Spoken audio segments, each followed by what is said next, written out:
संदीप जी, सुना आपने संजीव जी जो कह रहे हैं, और ये मैं मानता हूं वो चुनाव लड़ रहे हैं तो फिर लड़ ही रहे हैं, क्या लगता है आपको?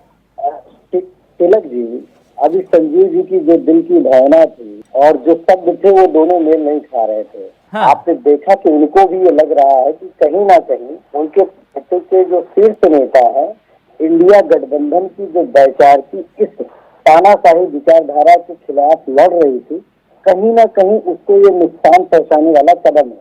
इस बात को संजीव जी भली बात है, जैसे बहुत सारे। तो फिर बात बनी क्यों नहीं संदीप जी? सुनिए सर, बन चुकी है। कार्यकर्ताओं की मंशा बन चुकी है कि किस तरीके से भारतीय जनता पार्टी की विदाई करनी है, वो जान चुके हैं। नहीं तो फिर ये आम आदमी पार्टी ने जो प्रत्याशी मैदान में उतारे वो नहीं, ठीक है, अब वो पार्टी है, उससे मैं अभी तिलक जी बात रख रहा हूँ। मैं सिर्फ इतना कह रहा हूँ कि आज सिर्फ लोगों को ये दिख रहा है कि कांग्रेस ही वो पार्टी है हरियाणा में जो कि भारतीय जनता पार्टी को सत्ता से बेदखल कर सकती है। आम आदमी पार्टी कोई नुकसान नहीं पहुंचाएगी आपको? सर मैं बता रहा हूँ, नहीं नुकसान तो बिल्कुल, चुनाव लड़ रहे हैं तो जाहिर सी बात है हमको भी पहुंचाएंगे, भारतीय जनता पार्टी को भी पहुंचाएंगे। नहीं तो ये तो इतिहास रहा है ना कि आपको ज्यादा पहुंचाते हैं। नहीं, इसलिए ज्यादा वो पहुंचाते हैं।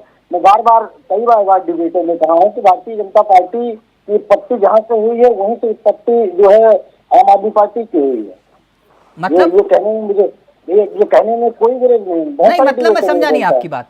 आरएसएस के एक आंदोलन से उनकी उत्पत्ति हुई, आरएसएस से उनकी पैदाइश है, और आरएसएस के एक आंदोलन से भारतीय जो आम आदमी पार्टी बनी हुई है। नहीं मतलब आप कहना क्या चाह रहे हो कि बीजेपी की कोख से आम आदमी पार्टी का जन्म हुआ? नहीं, मैं ये नहीं कहना चाहता हूँ। मैं ये कहना चाहता हूँ कि बीजेपी का जहाँ से जन्म हुआ है वहीं से जन्म जो है आम आदमी पार्टी का हुआ है, मैं ये कहना चाहता हूँ। और नहीं मेरे को कोई दिक्कत नहीं, अगर संजीव जी को ये बात पे कोई आपत्ति नहीं है, निगम जी को, तो मुझे भी कोई आपत्ति नहीं है। प्लीज कंटिन्यू रखिए सर। मुझे नहीं मालूम था कि इंडिया गठबंधन का मतलब ये भी है। खैर कंटिन्यू प्लीज। नहीं सर, ये बहुत सारे दल जो है हमारी पार्टी से टूट कर बने, वो आज जो है भारतीय जनता पार्टी के साथ में है, इसका मतलब ये नहीं होता। ये फैक्ट है जो मैं बोल रहा हूँ। मैं कहीं देख रहा था, सुन रहा था, हुड्डा जी कह रहे थे ये वोट कटुओं से बच के रहना। ये वोट कटुए कौन है? बिल्कुल ये रहना चाहिए, जो भी जनता समझ रही है सर, और इसको मैं क्लियर कर नहीं, थोड़ा सा एक्सप्लेन कर दें आप तो। बिल्कुल सर, एकदम क्लियर करने जा रहा हूँ। तो एक जानकारी मुझे मिली है, सही है या गलत है, कि अरविंद केजरीवाल जी इस चुनाव के बाद जेल से निकल आएंगे। मतलब इस चुनाव के बाद हाँ, अरविंद केजरीवाल जी जेल से बाहर आ जाएंगे। क्यों? अब कैसे आएंगे ये मुझे नहीं पता है। मतलब कहना क्या चाह रहे हैं आपके दर्शक समझो सर। नहीं ये पहली मत बुझाइए मेरे साथ, प्लीज क्लियर करिए, क्योंकि मैं इतना जानकार नहीं हूँ आपकी तरह। प्लीज थोड़ा सा क्लियर करिए। नहीं सर, हमको ये जो आप दिल्ली में हमारे बहुत सारे मित्र हैं, आम आदमी पार्टी में ठीक ठाक पदों पर हमारे मित्र हैं, उनसे मेरी चर्चा हुई, मेरी बातचीत हुई, तो उनका ये कहना था कि अरविंद केजरीवाल जी का स्वास्थ्य बहुत गड़बड़ है और उनके घर वाले चिंतित हैं, वो उनके लिए कुछ भी कर सकते हैं, उनके घर वाले उनके लिए कुछ भी कर सकते हैं। और वो जो जीतने वाले हरियाणा चुनाव है जो है 61 सीटों को उम्मीदवार घोषित कर दिया है।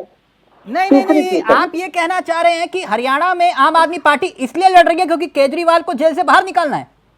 मैं ये नहीं कह रहा हूँ, लोग कह रहे हैं। नहीं, लोग कह रहे हैं, लेकिन आप भी तो यही बात कह रहे हैं कि बीजेपी ने प्लान किया और आम आदमी पार्टी इसलिए चुनाव लड़ रही है। नहीं, मैं सिर्फ इतना से कह रहा हूँ कि लोग ये बात कह रहे हैं आम आदमी पार्टी के अंदर ही। मैंने ये कहा कि चुनाव के बाद केजरीवाल बाहर आ जाएंगे। तीसरी, हाँ सर, आ जाएंगे। तीसरी जगह मैं कहता हूँ सर, आप जानते हैं कोई भी चुनाव रहा हो, लगभग 90% अगर बातें जो मैं बोलता हूँ बहुत ऑथेंटिक बातें होती हैं। आप तो ठीक उसी तरह से जैसे केजरीवाल जी भविष्यवाणी कर रहे थे कि चुनाव के बाद योगी जी को हटा देंगे सीएम पद से, आप तो ठीक उसी तरह की बात कर रहे हैं। हाँ, अगर पूर्ण बहुमत में सरकार आ गई होती तो हट जाते सर। मुझे लगता है निजी तौर पर एक घृणित कार्य किया है कि दिनेश फोगाट जो आज देश के महिलाओं का प्रतिनिधित्व कर रही है, जिस तरीके से भूषण आज भी गरजते हुए जो है अभद्रता कर रहा है उनके खिलाफ, और उनके खिलाफ कैंडिडेट देने का काम आम आदमी पार्टी ने किया है निजी तौर पर कि उनको ये नहीं करना चाहिए था।